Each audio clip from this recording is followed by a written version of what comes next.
Well, welcome to another episode of According to Flint, bringing in once again one of my passions, as usual, music, in particular country music, and like to welcome this week a very good friend of mine. I'll call him a very good friend, country music recording artist, and a guy that's not afraid to dance with his spurs on. The one and only Ned Ledoux. How you doing, Ned? Good to see you. Good to see you. Thanks for having me. Looking good. Well, I'm proud of us. This is our main goal lately has been that myself and whoever is on the show with me, we have a nice set and good lighting and we look good. You look, I'm telling you, stunning today. Hey. You did put your clean shirt on, I think. Well, I got the dirty one on underneath here, but hell, I got no place to be, so. I know. You should know that I've been wearing the same clothes for 3 weeks. And you should know, the guys here who help me know that I put a lot of thought, whether it's in these podcasts or my Facebook Lives, in what I should wear on certain days. And the one thing I could think of for Ned Ledoux was just the Wyoming cowboy, just the simple branded. Well, that was for you, Ned. This was not random. Well, yeah, and I live in Northeast Kansas these days. Been here for 9 years, something like that. But I got Wyoming stuff all over the house, and somebody just randomly will ask, well, so are you a K-State fan or KU? I said, well, I'm the one in the middle. I'm the Wyoming Cowboy fan. Like my father-in-law's side, they're all K-State fans, and my mother-in-law's side, they're all KU, and I'm just Wyoming Cowboy. But I remember KU and Kentucky were in the national championship basketball. I don't know how many years ago it was, but we were all out to eat, and they got to talking about the games. Well, who are you going to root for? And I said, well, Kansas. And all the K-State fans were like, oh, why would you take Kansas? I said, because we don't live in Kentucky. See, Montana's that way. Wyoming, you don't have that. Wyoming's Wyoming. Montana, right. You're Montana State or Montana. And there was times University of Montana was playing in the national championship in football. Yeah. I was not that way, but I think I would be now. You know what, though? Wyoming in general is for one, I believe it's the most branded, not just university, but most branded state in the country. And people from Wyoming have a loyalty back to that rural upbringing, the harsh conditions, everything you can name about Wyoming. There's a real loyalty back there, isn't there? Yeah, there is. Of course, there's only 500,000 of us, but yeah, I don't know. We just take a lot of pride in where we come from. And I don't think it's any different than, Wyoming or Idaho or Utah, Colorado, just that maybe it's just the region, we just take pride in, where we come from and our families and things like that. And of course it's beautiful out there. So, yeah. Well, there's a meme out there with somebody, it's Jim Carrey, and he's in the most goofy cowboy stuff you could think of. And the meme is when you're from Jackson Hole and you realize the rest of Wyoming hates you. Have you seen that one? And Steamboat, I always call it Steamboat, the logo, because that's the name of the horse, right? Oh, yeah. And, and a lot of people, well, if they're not from Wyoming, don't know that. So, you got the Steamboat logo. And I'll see, a car or truck pass by once in a while with Wyoming plates. But yeah, just the logo itself has been used in so many other things, like different businesses. And I don't know what the business would be called, but they're using that logo. I said, man, that's Wyoming. There's a little high school about 30 miles north of where I grew up, Conrad, Montana. And I'm pretty sure it did happen. They're the Conrad Cowboys, little high school, 150 kids or whatever. And they're red and white, and their logo was this. And the state of Wyoming made them change the logo. Really? Yeah. Well, I went to school in KC, Wyoming, and we were the Buckaroos, and that was our logo. But it was red, white, and blue. But yeah, the center court was Steamboat, and it's been. Did you play? What'd you play? This was not on my script, by the way. But were you a sports guy? Yeah, I was big into basketball. Mm-hmm. I never continued after high school, but yeah, I was really into it, from, grade school all the way through high school. And we won districts my senior year. And I think it was the first time, and somebody told me it's like first time in 25 years that the KC men's team had won district. And so that was a pretty proud moment, but I don't really do much of that anymore. Were you a dunk? Could you dunk? Yeah. Really? Yeah. Geez, I learned something every day.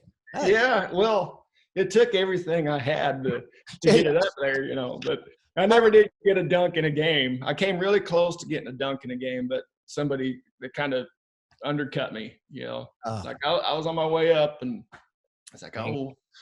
I always say in warm-ups at the tournament, if the band was playing just the right song, I could dunk it. Really? I took all those conditions to make it just right. We used to do that all the time until the refs came out. Right. We'd be dunking it, and it's refs are coming. You can't touch the rim now. Yeah, me too, Ned. Me too.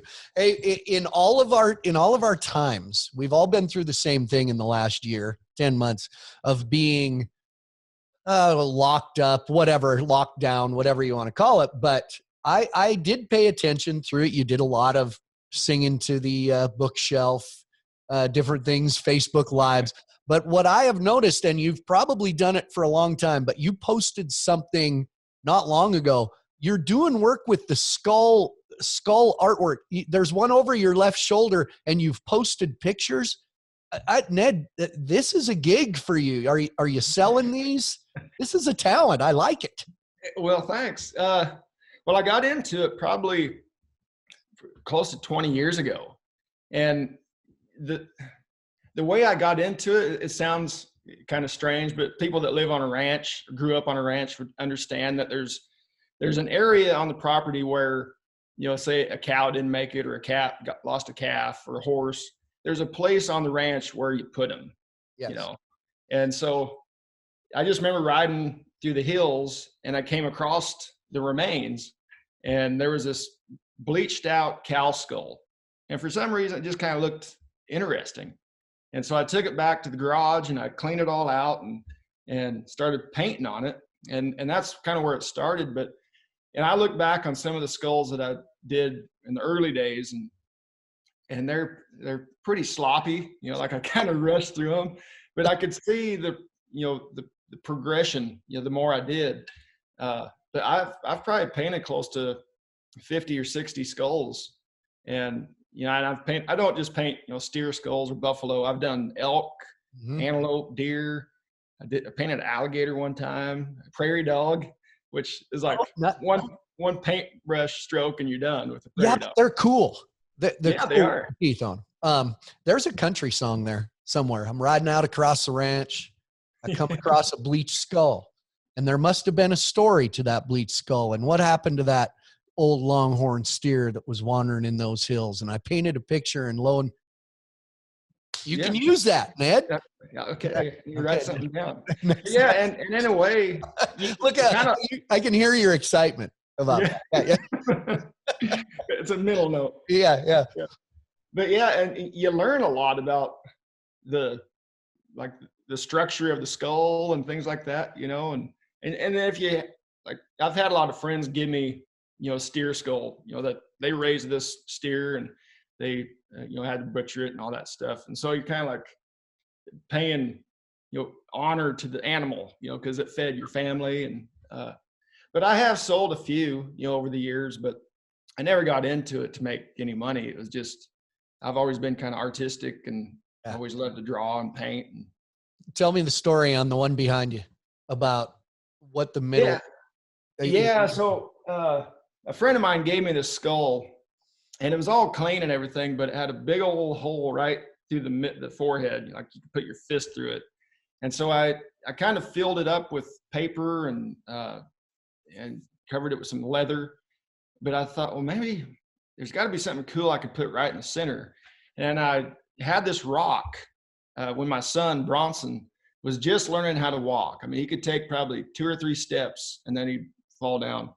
But I remember he picked up this rock and he handed it to me, and he was standing on his on his feet, you know, and handed me this really cool rock. The sun was shining at it and had these little lines in there. And so I kept this rock, and I think I painted this skull probably 5 years ago, and I decided to put that rock right in the middle.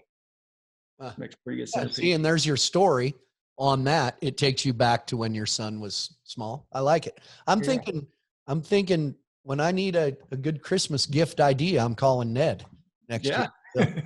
Well, when the whole, like you said, like the lockdown, all that stuff happened, a really good friend of mine from South Dakota had got a hold of me probably 2 weeks before we all had to stay at home. And he had some buffalo skulls he wanted me to paint. I said, yeah, I don't think we have anything coming up in March. We had a little stretch of shows in early March, and then we didn't really have anything scheduled anyway. So he, like a week later, these 5 gigantic boxes showed up to the house. UPS guys out there and said, I don't know what's in here, but there's a lot of them. And I started opening them up, and there's 5 buffalo skulls. So I had plenty to do, you know, when the doors were shut in the early stages. Yeah.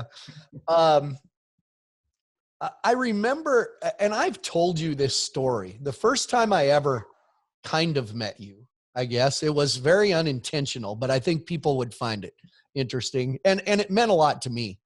I was working Cheyenne Frontier Days. And the great thing I always loved about Cheyenne is I knew the guy at the back gate, and I would every night just walk down the track by myself and stand on the end of the crowd and watch whoever the concert was that night. And that's when it was Toby Keith. And you guys, the band, Western Underground, right?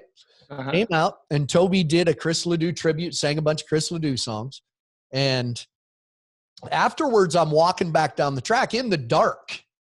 And I look back and I see you by yourself walking down the track to the buses. And I turned and I told you, I think what I told you was my biggest regret in my career was not meeting Chris LeDoux. And I said, so I always wanted to meet him, but thank you for the night. And you said, thanks, Flint. Sure appreciate it. And I went, you knew my name. Well, that was like the biggest thrill. That's the first time I met you, but you were drumming. You were playing the drums.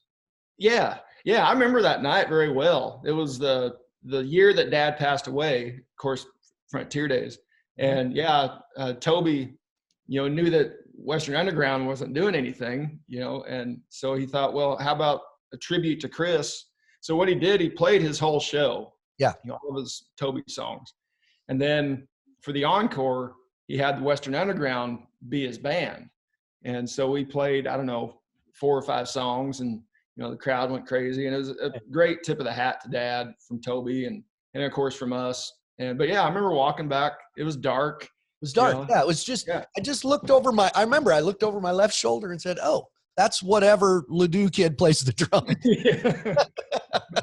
Yeah, there's a few of us. Yeah. But I remember that well, though. I remember that's funny. Yeah. What was your drum?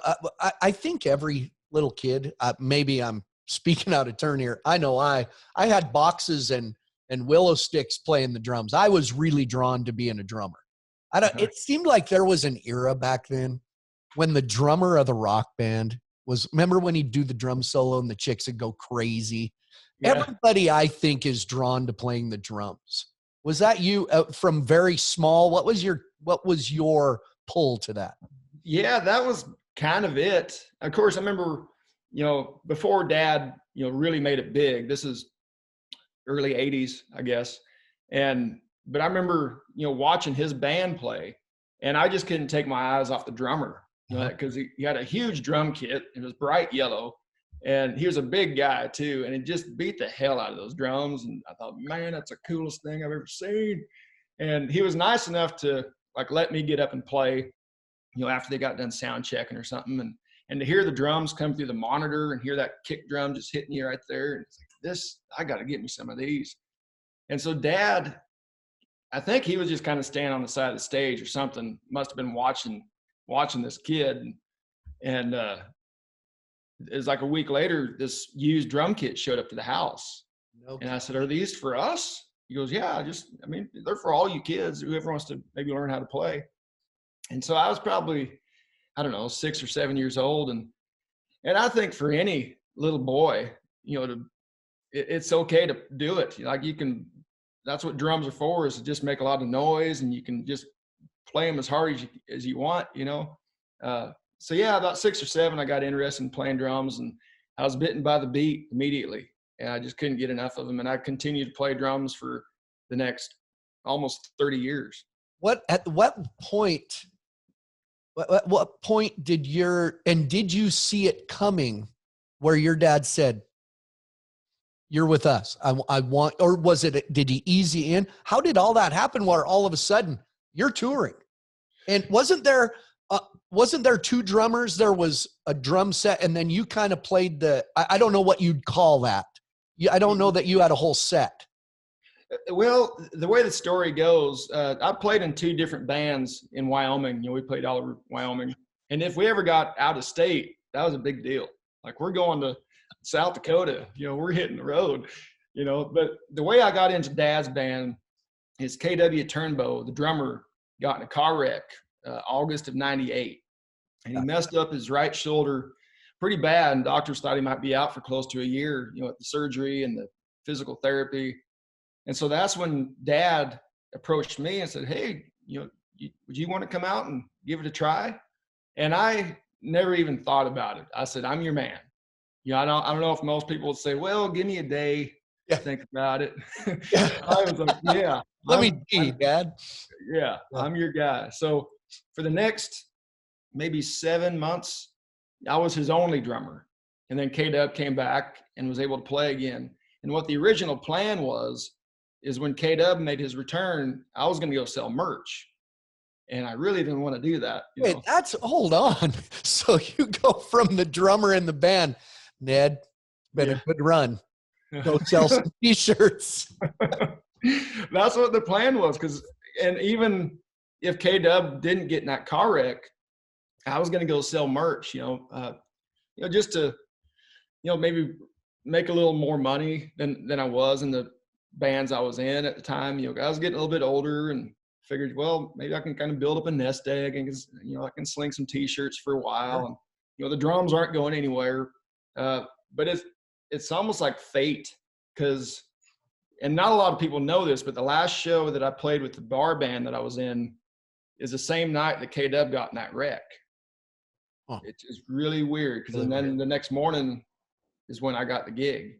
But thank God, K-Dub wasn't hurt real bad, and he was able to come back and play again. But when he did come back, Dad was like, "Well, welcome back, K-Dub. It's good to have you back. Ned, you've been doing such a great job." And then he just kind of sat back and like, "Well, I wonder if you guys could figure out a way to where both of you could play at the same time. Because I really don't want to send you to the merch table, Ned, because you're a drummer." And so like, "Oh, thank you, Lord." So we figured out a way to where both of us could play. We kind of woodshedded this idea.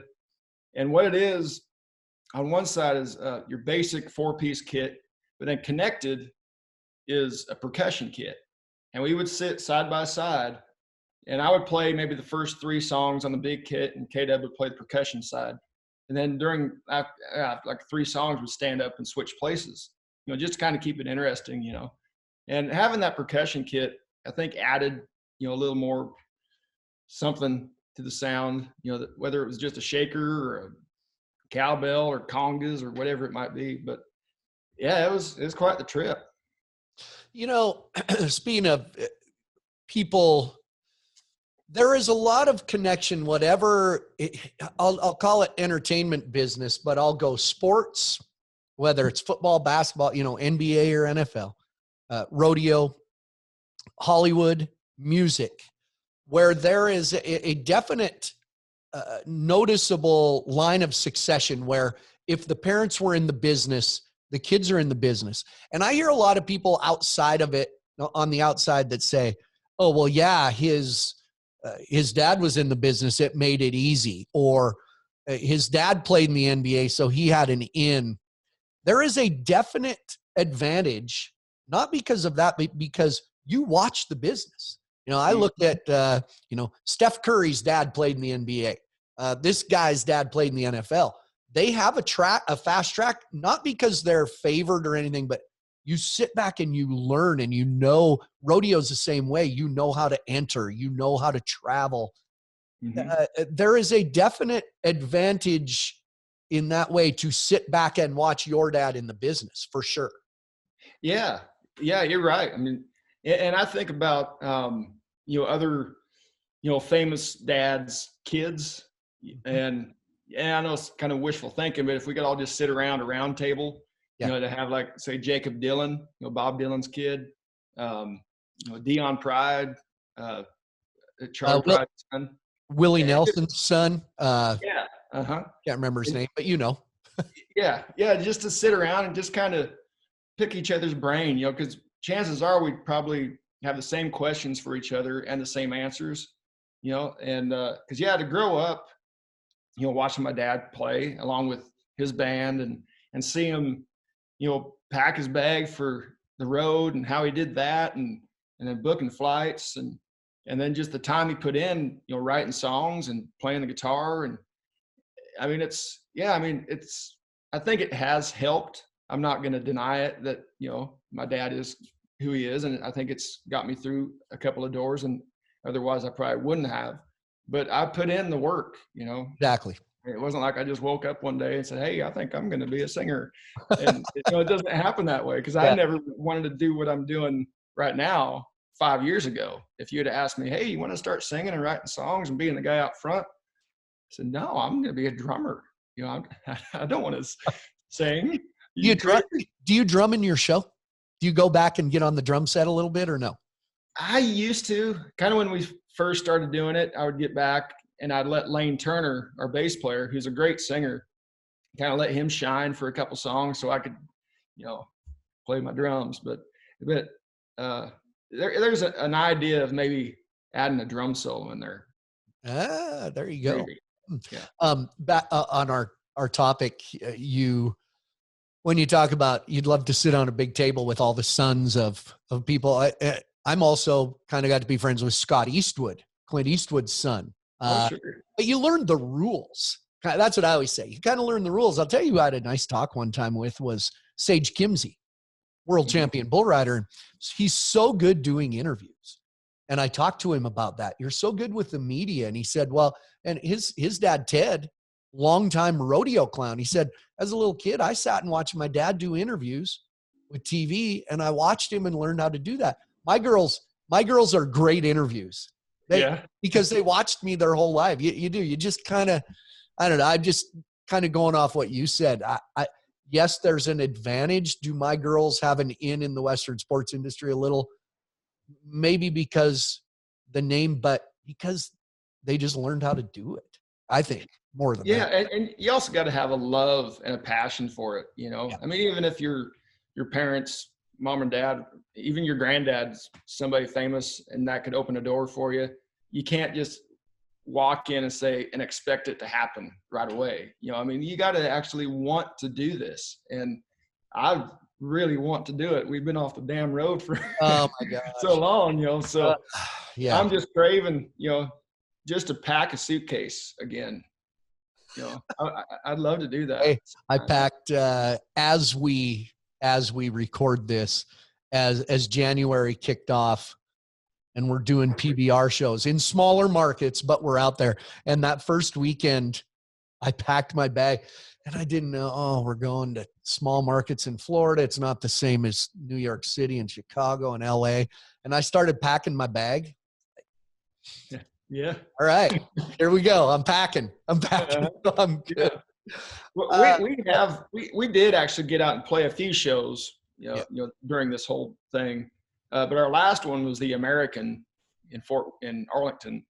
And of course we didn't know it was going to happen. And I had an award show I had to be in, like 4 days later. It was going to be in Greeley, Colorado. So I flew to Denver, landed, turned my phone on, and just text messages, emails. Hey, the award show's canceled. Everybody go home, be safe.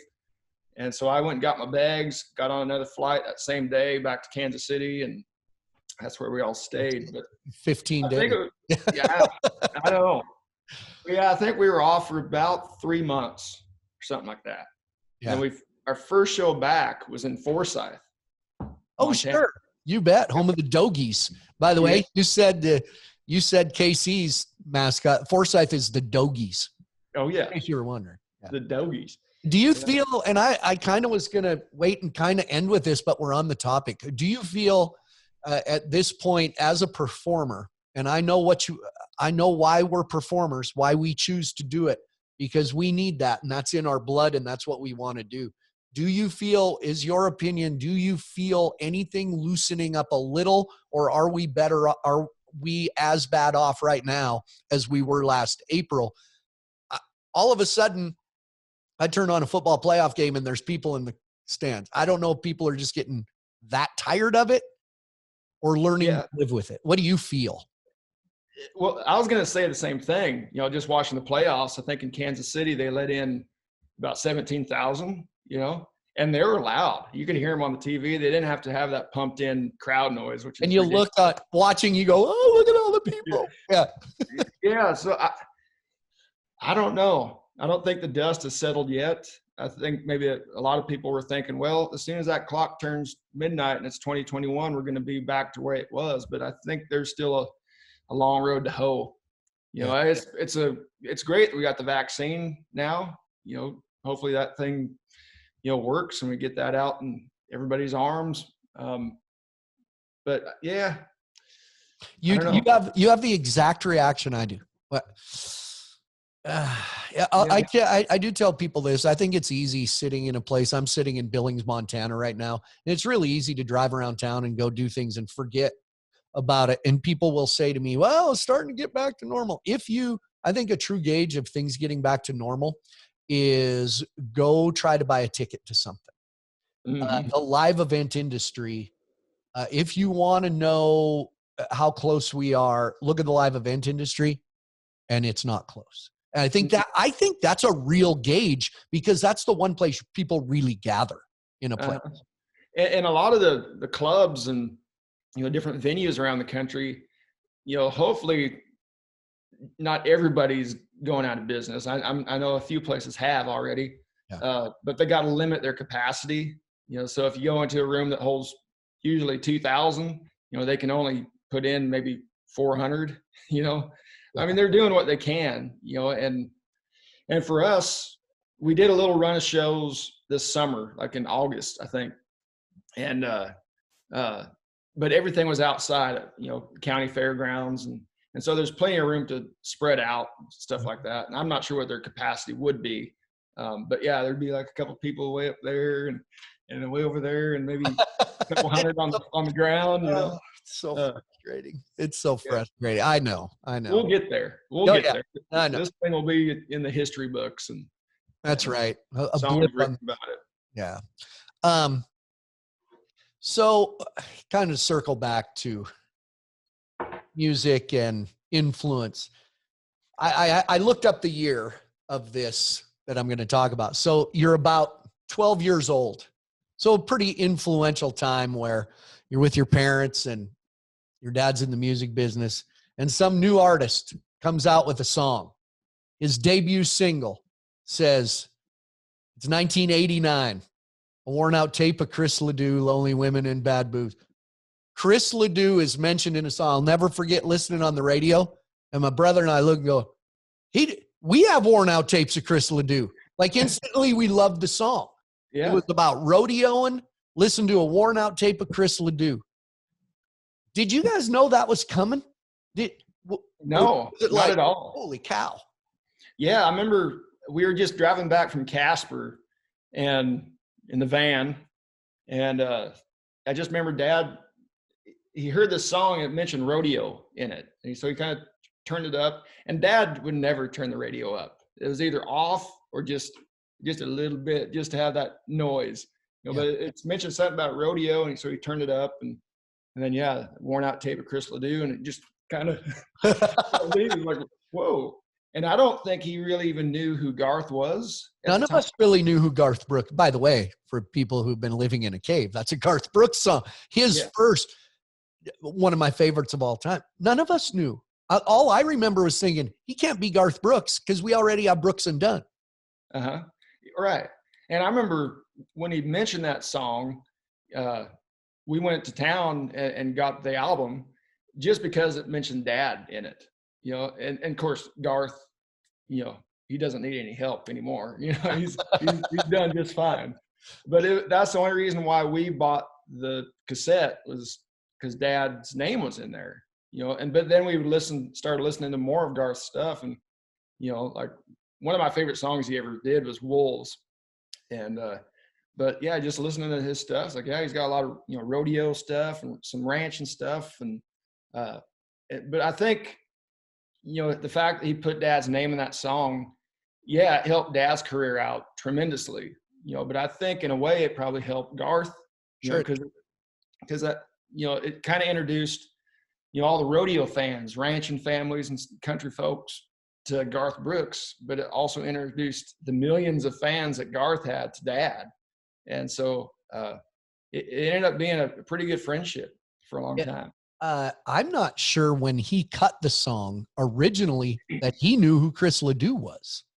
Did he? Or it seems like I saw an interview that it was not completely clear. Yeah, and I'm at a loss for the guy's name who suggested Garth put Dad's name in there. I can't remember his name, but he said, yeah, you ought to, you know, worn out tape of Chris LeDoux would fit perfect in there. And he was probably a co-writer on there. If you look up who wrote the song, he's probably in there. But yeah. And then every time live, God bless Chris LeDoux. I mean, and that did. I'm sorry I cut you off. That turned into a good friendship. It did turn into a good friendship for all. When I'll tell you what, when I have Garth on this podcast, I'll ask him. I'll tell him.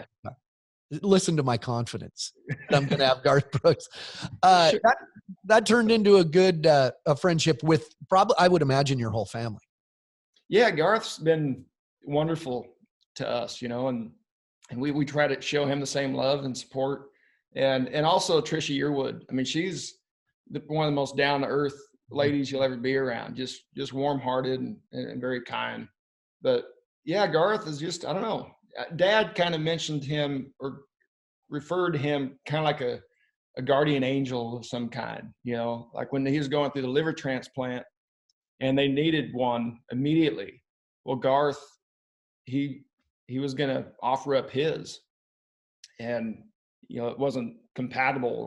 He wasn't able to do it. But yeah, Dad was just like, man, he just shows up whether you need him or not, he's always going to be there. That's cool. Well, when we're done doing this, you can just text Garth and tell him what a great experience it was. I will. Yeah, there you go. You know, obviously, when you do shows and you put a playlist together, in which I can't imagine. I always think of people like Garth and George Strait. Like, we got to do a 2-hour concert here. How the hell do we narrow it down to all these number one songs? But, well, you know, when you put a playlist together, I love your stuff. You know, I love your songs. But obviously, you go to a venue, and a lot of the crowd there is going to expect to hear Chris LeDoux songs. I mean, when you sang Reride on my show at Las Vegas, which, by the way, I always appreciate you coming to my show. Shoot, I got tears in my eyes. That took me back to when my dad played that stuff before rodeos on his tape deck, you know. How do you balance that? How do you balance, okay, I know who my dad is, and I'm proud of that. I want to play those songs for you, but I got to keep true to me and my identity as well. How's that balance? Well, the set list it's kind of split down the middle, you know. I mean, and it's kind of intertwined. You know, I'll do like 2 or 3 of my songs, and throw in some of my dad's, and we always end with a big bang with some of Dad's, you know, good party songs. But you know, when I first got into singing, it was really just kind of like a curiosity thing. When Dad passed away, I joined up with a different band. It was Dustin Evans and the Good Times Band, based out of South Dakota. And I got to be really good friends with those guys, even when I was still playing drums for Dad. It just seemed like they were opening up shows all over the place. And so anyway, I joined up with them, and I think it was after the first gig with them, we went back to the hotel and we're just kind of hanging out. And Dustin had his guitar and was playing some old songs, and he handed me the guitar and said, "Here, Ned, why don't you play one of your dad's?"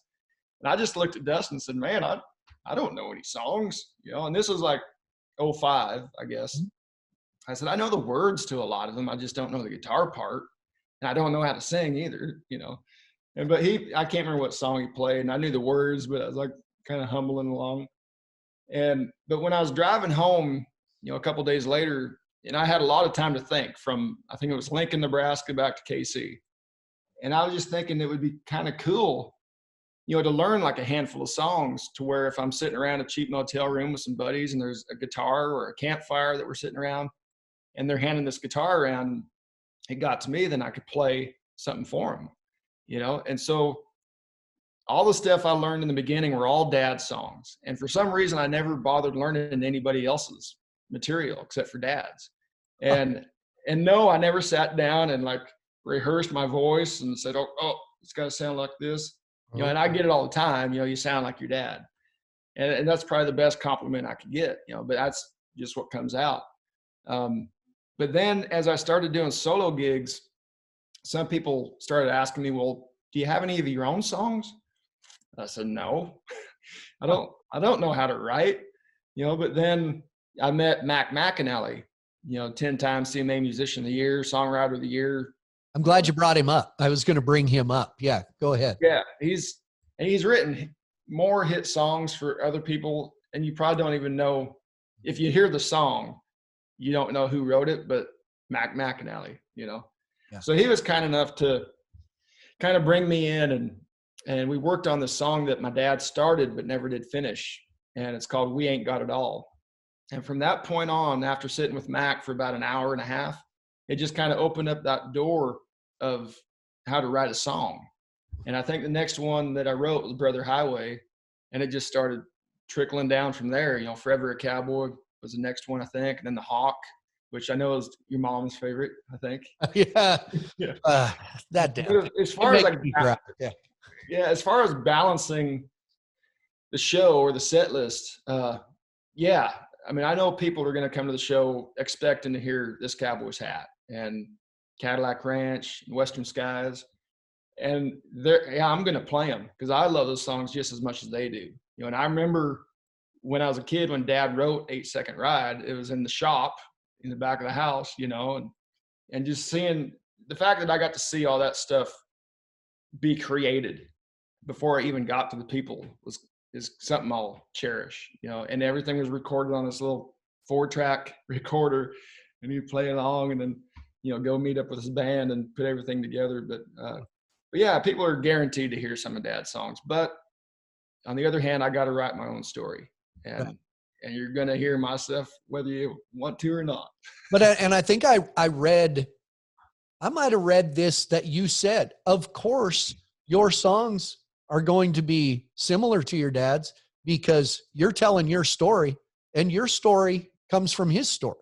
Your stories are similar. So yeah, there's going to be a lot of crossover there, really. Yeah. Well, yeah. Growing up on a ranch, you know, and, you know, that's where I kind of go back to finding song ideas. You know, I write about what I know, and there might be a little more depth to some songs than others. Just not like reaching for something completely different, you know, but I'll always go back to all those years of working on a ranch, and, you know, write about family and friends, and because yeah, a lot of the songs that I do write, like say Cowboy Life, for an example, it's not about me. It's about, you know, like say really like the rough stock riders, because they'd probably tell them themselves that there's kind of an age limit on it. You know, you can't be riding bareback horses when you're 50 or 60 years old, you know. And so that's kind of what the song's about, you know. Just remember what it felt like, you know, throwing caution to the wind. And so yeah, just writing about what I know, and yeah, I'm enjoying it. And now, I mean, the old bleached skull you found in the draw, it's got a story to it that you're yeah. See how that. And by the way, I think you told me this in Las Vegas. The Hawk, the song The Hawk, which I do. I go back to that. I play it a lot. There really was a hawk that showed up on the ranch after your dad passed away, wasn't there? Yeah. Yeah. And we never get hawks out there. You see a lot of, you know, bald eagles, gold eagles, things like that, which are beautiful. But yeah, my mom, she's outside all day, every day. Just there's always something she wants to fix up or clean up. And she's a mowing machine and weed eating. She loves to weed eat. Maybe she doesn't love to do it, but she does it. But yeah, it wasn't long after Dad had passed, and she was just out for a walk, and she noticed this hawk. Actually, she saw the shadow on the ground first, and it was like kind of circling her. And then she looked up, and there's this hawk circling her. And she turned around. I think she was walking up to the cattle guard, and she turned around, went into the barn, check on something, and came back outside. And that same hawk was perched up in a tree just outside the barn. And she kind of thought, this is kind of weird. It's magical, but this is what's going on here. And so then she headed on back to the house, and that hawk was like way out in the pasture, kind of following her from a distance. And so she told me this story, and I hadn't been writing songs yet. And I just kind of kept that story in the back of my mind. And once I started getting into writing, that one didn't take very long to write. Oh, well, because branch rhymes with ranch. So that's a good one. Never been too many. How is it hawks on this ranch with one sitting up on that branch? So I'm on the right track. Look at me. I could write. I'm a writer, man. Well, you'll get your pen and paper out. Oh, I know. But I don't know. That song gets to me, and it's, I don't know. I say this with I've had Mark Wills on here. I've had Shane Miner, great songwriter. And I say this, people probably get tired of me saying it, but the problem I have with some music now, it doesn't touch an emotion. And for music to mean anything to me, it needs to touch an emotion, whether that emotion is a happy one, a sad one, or just sentimental like that. It's got to touch an emotion. And that one definitely touches an emotion. Yeah. It gives me goosebumps. It gives me goosebumps talking about that song. It really does. Well, if it has that effect on you or anybody else, I guess I've done my part, because it's still, kind of makes my lip quiver every time I sing it live, because I'm the only one on stage doing it. I give the band a bit of a break, go get you a sarsaparilla or something like that. And I'll do this song and tear up for a bit. And then you guys come back and we'll blow the roof off the place. Until I started doing my stage show that you've been kind enough, like I said, I appreciated it this year. Things were different, but we were so glad you came. And until I started doing that show in Vegas, the Outside the Barrel show, I guess I'm like most people in the country that I always equate music success with mainstream radio, country music success with being on the highway XM station or your local FM station. Then as time went, I started to have guys on my show at the time, Aaron Watson. And then I met and became friends with Cody Johnson. And then Chancey Williams and Ned Ledoux. There's this culture of music that has taught me that success in music doesn't always mean mainstream radio. There is a great culture of successful musicians that unless you really get out there and love music, you don't see them. And I like it better. I really like it, but it's there. Yeah. And I've been an independent artist, my whole career. And, and I haven't really been doing this that long. I think maybe 5 years, something like that. But I never, once I got into singing and being the guy out front and, hey, I got an album out, I didn't hope for like major success or anything. I was just like, man, I hope some people hear this, that's all I want. I want to play these songs live. And be honest with you, I've never been a fan of mainstream, the music on there. My favorite stuff comes from my buddies, like Corb Lund, he's Corb. I wanted to talk about Corb. Yeah. Yeah. And so it's almost like this underground following type of thing, and what most people see, it's almost like being underwater. And what most people see is on the surface. That's mainstream up here. But I think you can swim quicker when you're underwater. Yeah. Yeah. There's a point in there somewhere, but yeah, I've just always enjoyed, the guys that, of course the Texas stuff, red dirt stuff. And like I said, just kind of my friends, what they're doing. Corb Lund, Dancing with Your Spurs On. That's you and Corb Lund. Yeah. Talk about, I mean, that guy, he didn't get to come down to Vegas this year. He's up in Canada, but talk about true roots to country Western music. I mean, his go-to guy is Ian Tyson, for God's sakes. I mean, but so a guy that just adapts, quirky. He talks about cows around or whatever. He talks about having cows around. He talks about having the vet cut the beat out of the, I mean, but I'm with you. It provides it again. It touches an emotion of humor, of, dancing with your Spurs on. You sang that on my show. What a great, it just brings sentiment to you. It's a warm kind of a thing. Yeah. And in the last couple of years, I guess we're not going to do it this year. They're going to postpone it till next year, but I've had the pleasure to play the American Cowboy Poetry Gathering down in Elko, Nevada. Yeah. And now none of those guys are going to be mainstream, but there's always going to be a place for this kind of music, sure. And it's the folks, the country folks, the rodeo people, they love this kind of stuff. And of course, Corb, I think, has played Elko, I don't know, 15, 16 times, but I can't remember when I first met Corb, but I know we hit it off right away. He was asking if I wrote songs, and at the time I don't think I'd written anything, and he was just kind of telling me his story, and I shared mine with him, and in a way we kind of come with similar backgrounds. We both grew up on a ranch. Our family still have a ranch, and he might have rode more steers than I did, but but yeah, just listening to his music. And he's come to find out he's kind of a bookworm. He just reads a lot of books, so maybe that's where a lot of it comes from. What I call him? I call him quirky. Yeah. He's quirky. Corb's quirky. Yeah. Yeah.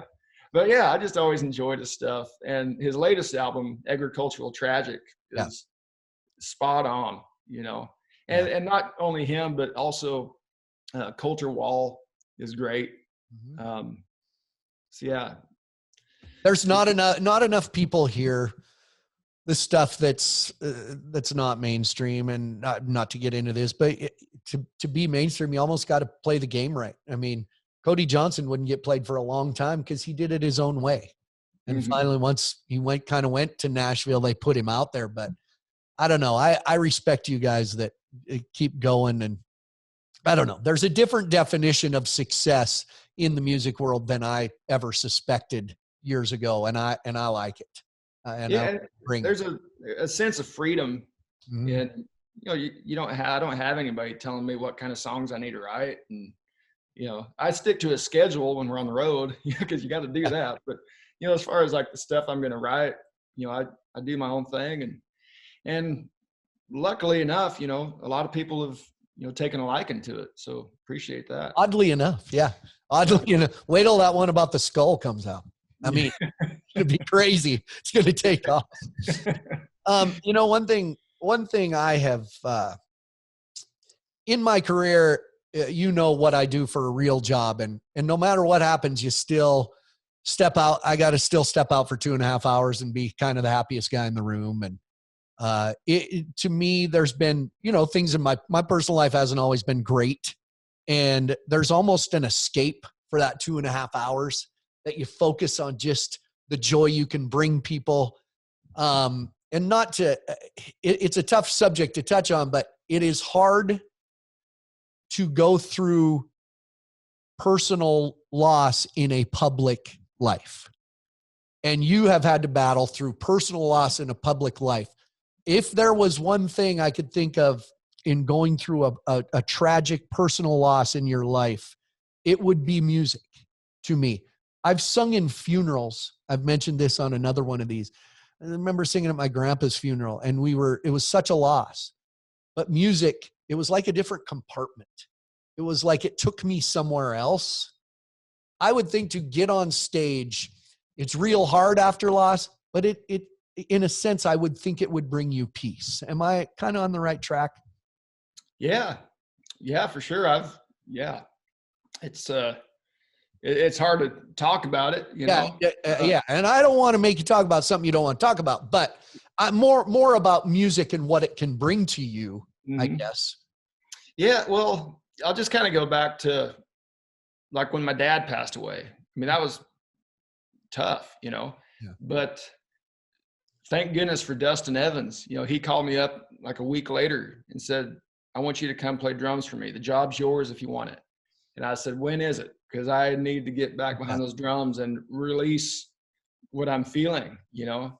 And that's a great thing about music, whether you're going through hard times or the best of times. You know, music is just, it's always going to be there. And when somebody does pass, like, you know, my dad's been gone for almost 16 years, but his music will live on beyond forever, you know? And, but yeah, music has always been like a therapy for me. And it's been a part of my life.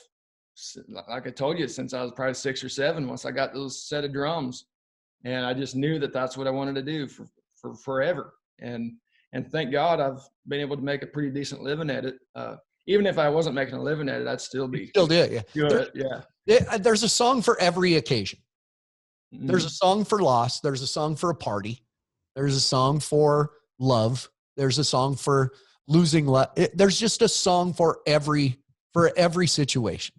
Mm-hmm. There's music there. Yeah. Like a friend. It's like your friends. Yeah. And a variety of friends is good. You know, when it comes to music, you know, because I listen to all kinds of stuff. I mean, you would think, I don't know, maybe not, but like I write songs about cowboys and rodeo and ranching and living in the middle of nowhere. But I also love some Pantera, you know, some heavy metal and some, you know, Chuck Berry, you know. I think you got to have variety. You know, I mean, it's so, I don't know, maybe for some guys it's okay to just stay in the same genre, but I think it's good to kind of branch out and listen to other stuff, you know. I love a good story. Like your songs hold stories. I'm a sap. I love a good love song, a good old Keith Urban or a Mark Wills, you know, Steve Wariner. I love Steve Wariner. But I also like good harmonies. Like I remember listening to Boys to Men, you know, back in the day. Believe it or not, I know a lot of words to One Direction songs. I had girls, you know, I had girls. So, Steve Wariner is a pretty good friend of mine. Shut your mouth. Really? Yeah. Well, I can't don't really have to shut your mouth. I mean, you know. I think it was in like 2003 or something like that. I moved to Nashville just to kind of experience it. I think I was only there for maybe a couple of years, but I joined up with a band, kind of like a side project, and we were called Lucky Black. And it was kind of not Southern rock. We were kind of like a Black Crowes meets Tom Petty, kind of like a true rock and roll band. And well, the guitar player, Ryan Warner, is Steve Warner's son. And so him and I, we ended up living together, and we hit it off right away. I mean, he was into the same music I was, and we watched the same movies and all that stuff. And we still, you know, keep in touch. And, you know, to mention these skulls, I think the very first one I ever painted, I gave to Steve. No kidding.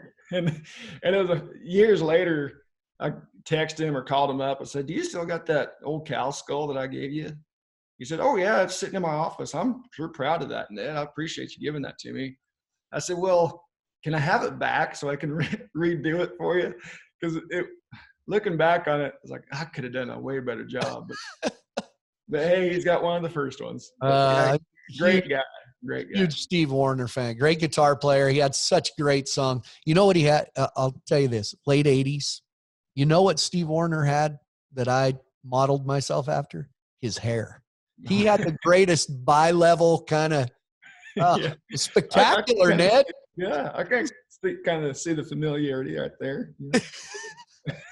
Well, again, so you can text Steve, say, hey, I had a great experience on Flint's podcast. Well, he might. I'm closer with. Actually got his number in my phone. I don't have Garth, so. Oh, okay. Well, whatever it takes.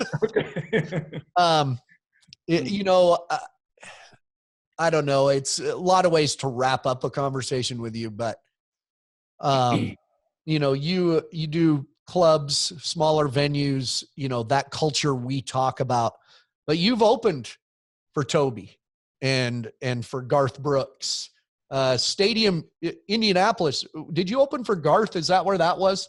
Yeah. Indianapolis. Yep. The FFA convention. The FFA convention. I can't imagine those kids, the FFA kids, with you and Garth Brooks. Did you hear anything?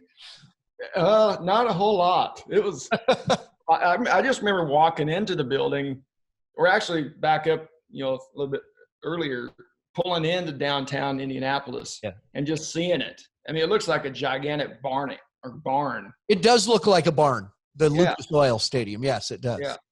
So then we wander in, and I think my brother was there, Will, and we just look around, and you almost get a kink in your neck from just looking up at the seats and knowing that in a very short time, every one of them is going to be filled, you know, whatever it is, 65,000 people.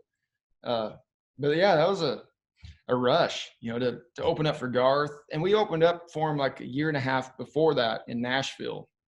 I think it was like the end of his tour, kind of wrapping it up. But and he would come backstage, you know, after our show and just, you know, say hello and, you know, get a picture and, you know, share a few stories, stuff like that. But yeah, playing a stadium, I think I'll leave that up to Garth.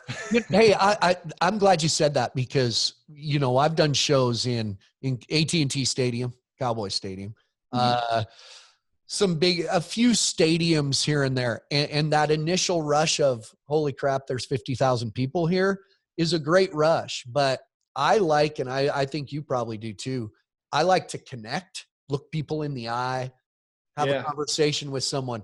There's a real, not a connection. A lot is what I'm not complaining.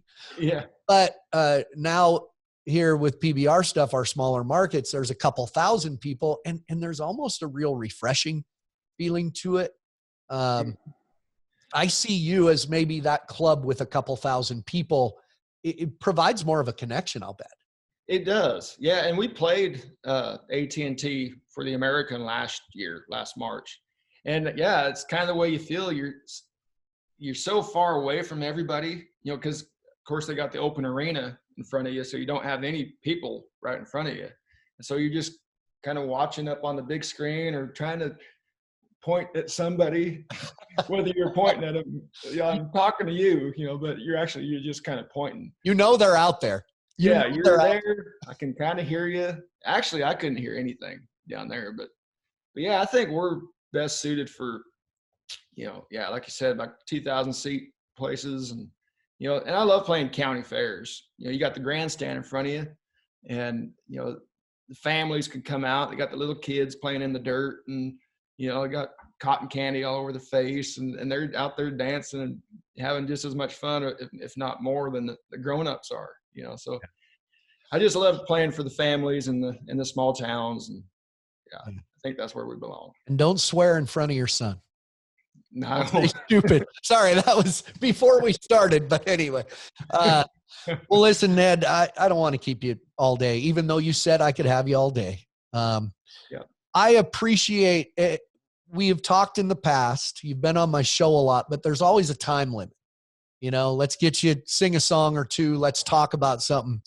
But I love your story. I guess, like I always say, you know, one of my biggest regrets in my career was, I've told you this, is standing 10 feet away from Chris LeDoux in the lobby of the hotel in Reno and not going up and telling him who I was because I didn't want to bother him. And it's a regret I have to this day. But in turn, I get to know Ned. So, and I consider, honestly, I consider you a good friend, and I hope that's okay, and feel like I could call you anytime and visit. And I think people listening to this podcast should know that about you. And I hope they know that about you. And it means a lot to people like me. Well, hey, I've always considered you a good friend. You know, you've always been really good to me and everybody that's, kind of in the same camp, so yeah, just thanks for having me on. And I do want to say that, even though you never did meet Dad, I know he watched you. He'd watch like at Cheyenne, and he'd laugh. I remember I don't know what you did, some Michael Jackson movie or something. And so he knew who you were, even though you didn't shake hands, but he knew who you were. Good to know. Well, that's good to know. You made my day, Ned. That's all right. Well, listen, Ned, always appreciate your time. Ned Ledoux. I'm not going to call you a country music superstar because that'd mean you'd have skinny jeans on, but one of our favorite country music recording artists. Thanks, Ned. All right. Thanks, Flint.